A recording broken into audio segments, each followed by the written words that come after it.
Hello chess fans, this is Rick from Chess to Impress with a video on the biggest blunder in World Championship history. It was also the blunder of the century, that is the 19th century. This video is part of the countdown series towards the World Championship match 2021 between World Champion Magnus Carlsen and his challenger Jan Nepomniachtchi.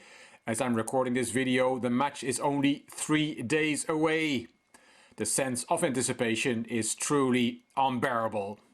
In this series we're looking at some memorable moments in the history of the World Championship, and in this episode we're going back a long time to 1892, 129 years ago.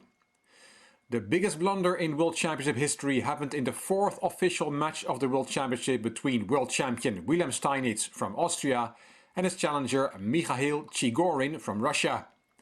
They had played an earlier match for the World Championship, and this match was played in Havana, in Cuba. The first player to win 10 games would win the match. In case of a 9-all score, 3 more wins were needed.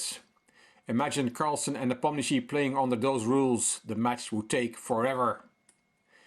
In this match, Steinitz was 9-8 up after 22 games, and this blunder of the century happened in game 23, played on the 28th of February 1892.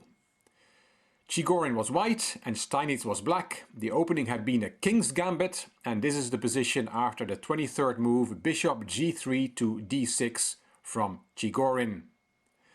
We have equal material on the board, and what strikes is that Steinitz knight on e2 is in some trouble. It has no squares. For the moment it's defended well enough, but Steinitz decided on a tactical solution for that knight and is sacrificing it, counting on the fact that he will regain the piece. Let's see what happens. So Steinitz gave up on the knight with knight d4, and that's a blunder because he's not getting the piece back, as we'll see now. Chigorin took the knight, rook c2 check, king g1 and the other rook to e2. Two rooks on the second rank are always very powerful, and it's good that white has that bishop on d6 covering the h2 square, otherwise it would be checkmate in a few moves.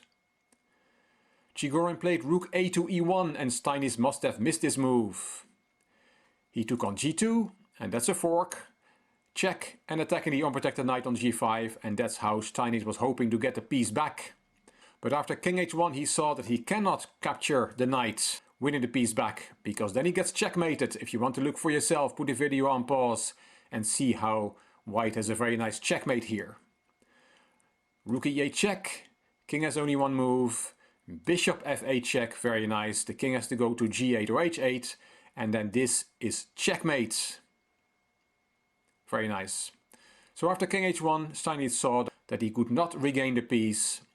He played king g7 and he's a piece down, and of course that bishop is still covering the h2 square. Otherwise there would be rook takes h2 and checkmate on the next move. Rook e8 from Chigorin, and if it was white's move again, then it would be checkmate with bishop f8 check, king g8 and the same checkmate we just saw.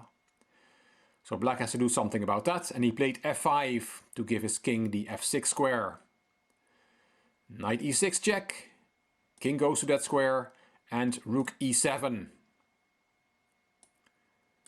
Rook g to e2 from Steinitz, and d5. White has a winning position with his extra piece.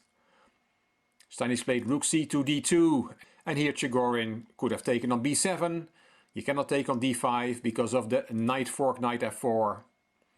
After rook takes b7, white has a winning position. But what happened after rook c to d2 on move 31? Well, one thing that didn't happen is that the game was adjourned, which Chigorin could have done here. The time control was 30 moves in 2 hours. This is move 31, so Chigorin could have adjourned and in the break figure out how to win his position. But he didn't do that and played the incredible bishop d6 to b4, and this surely is the biggest blunder in World Championship history.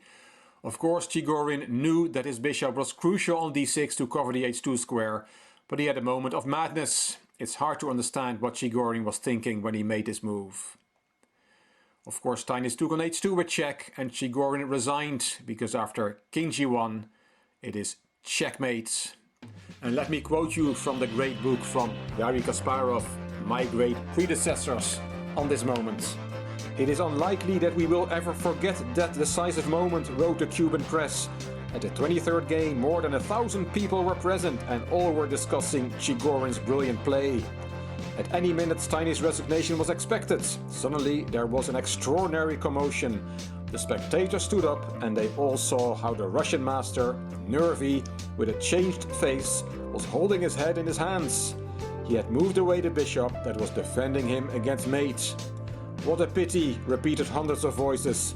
What a vexatious and terrible ending to a wonderful match for the World Championship. Chigorin can feel proud. Never was Steinitz so close to defeat as now. Quite an extraordinary finish to this match indeed, and if we get anything close to this drama in the Carlsen-Nepomniachtchi match, then we'll be very lucky. I hope you like this video and that you'll keep counting down towards the start of Carlsen-Nepomniachtchi with me. If you like the video, please give it a thumbs up, please subscribe to the Chess to Impress channel, and please leave a comment. I will read them all and I will reply to them all. If you like the video, it would be great if you could share it on social media by clicking the share button on YouTube. You can find me on Instagram, on Twitter and on Facebook. This is Rick for Chess to Impress. Thank you for watching.